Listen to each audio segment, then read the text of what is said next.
दोन चिमुरड्यांवर अत्याचार, बदलापूरकरांचा उद्रेक।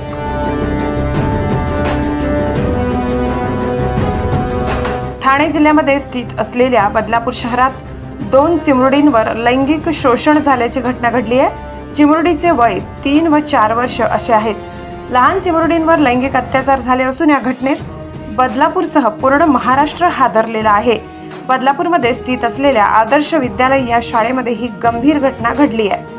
शाळेमध्ये कार्यरत असलेल्या शिपाई याने हे कृत्य केल्याचे कळत आहे। याच घटनेच्या निषेधार्थ बदलापूर यांनी ठिय्या आंदोलन केले आहे। आंदोलन तीव्र झाले असून याचा फटका रेल्वे प्रशासनावर देखील पडलेला आहे।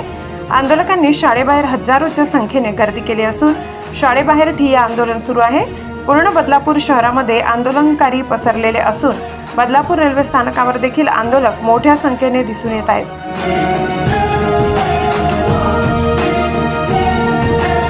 आंदोलकांनी रेल्वे स्टेशनवर गर्दी केली असून रेल्वे सुद्धा काही काळापासून ठप्प झाली आहे। आंदोलन तीव्र झाले असून नागरिकांनी शाळेची तोडफोड केली आहे। पोलिसांवर देखील दगडफेक झाल्याची प्राथमिक माहिती समोर येत आहे। सध्या बदलापूर शहराचे वातावरण तणावात असून पोलीस प्रशासन आंदोलनाला हिंसक वळण लागू नये याची काळजी घेत आहे। महाराष्ट्र माझा न्यूजसाठी प्रतिनिधी स्वप्नील गायकवाड, बदलापूर।